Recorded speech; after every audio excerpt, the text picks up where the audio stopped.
episode 162. This is a weekly diary podcast hosted by me, Rayz Dayz. This is my diary podcast. As I like to do at the end of every episode of Rayz Dayz, I want to talk about something I'm thankful for. And it's kind of surprising because I've been depressed. No desire to watch what I had been watching in the background, Star Trek. I think I mentioned this last week.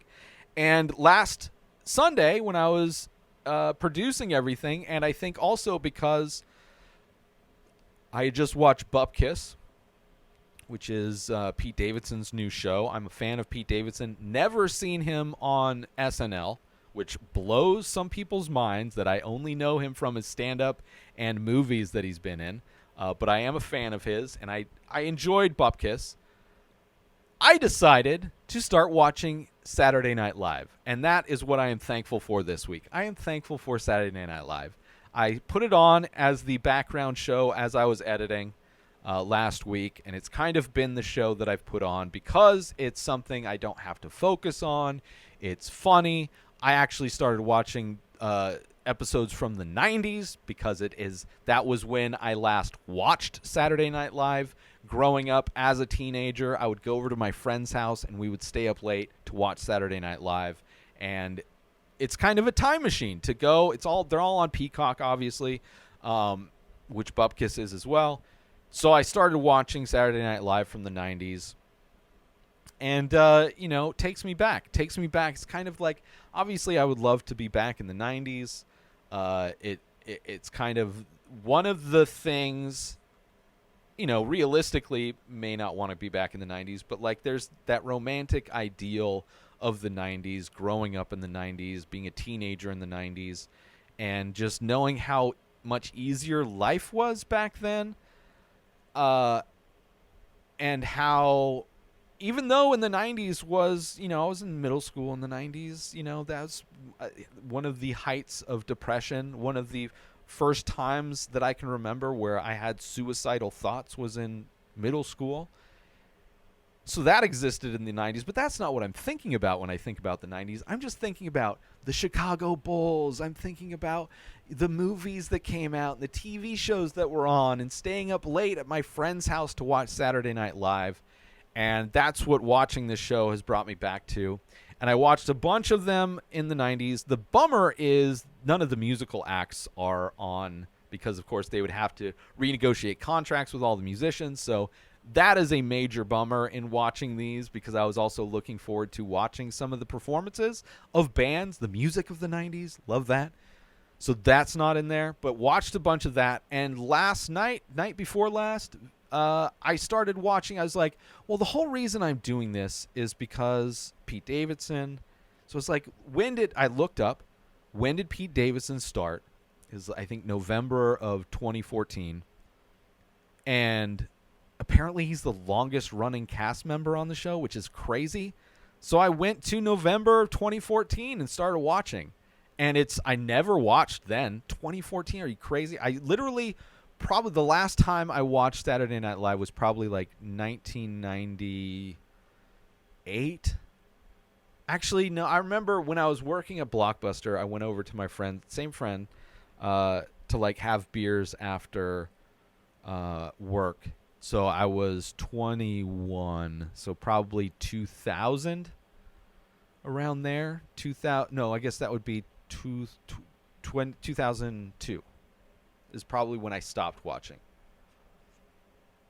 And then, so 14 years into the future. So, and then watching 2014, hilarious.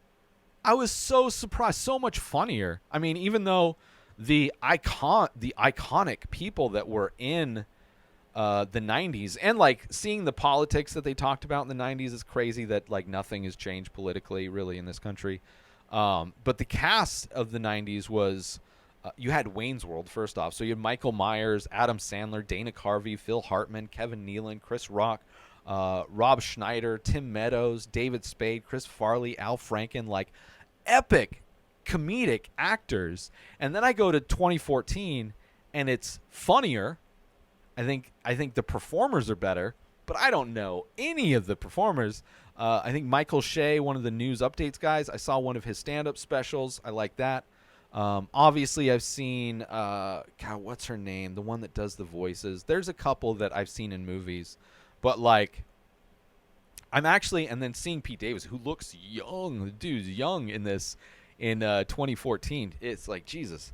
So I'm enjoying watching the newer seasons, which my whole, like, ignorant bias with SNL was, like, it wasn't funny. Like, why would, like, because I never hear, I got really into stand-up comedy, watching stand-up comedians in the late 2000s, right? 2000 and 2008. Started watching a lot of stand-up comedians. I started, getting stand-ups on my podcast, friends with comedians, all that kind of stuff. Up through the pandemic when I was like, whoa, so many comedians are just leaning right wing. And I just you never hear comics say anything good about Saturday Night Live. And I'm sure a lot of that is because they're jealous they're not on the show. There's a lot of, like, bitter jealousy in the comedy world. So I don't know. I had always had this, like, this idea that it wasn't funny.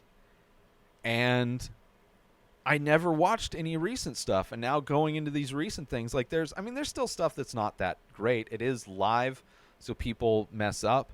Some skits don't work that well, but, like, I really did enjoy it. And it's also updated references instead of the 90s. Like, I definitely get more of the references because there's stuff from the 90s. I mean, I was a teenager. I didn't know everything that was going on politically then. I didn't know a lot of the adult things that were happening in the news in the 90s. So I definitely relate to the stuff in 2014 more. But yeah, it's so my background show, what I'm going to put on, because I can't watch movies I'm going to review while I work because I need to watch it.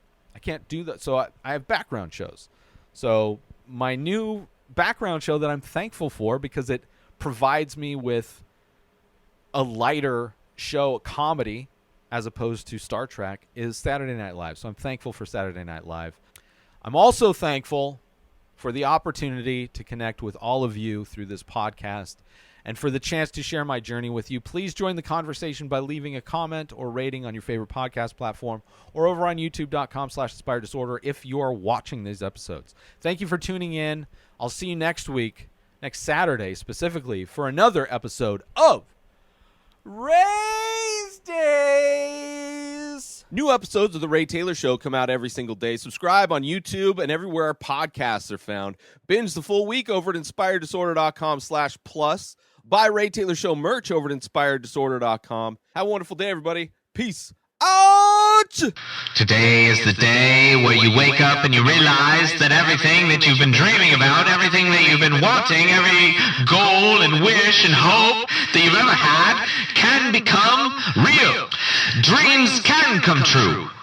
What you manifest in your mind, you can bring to reality.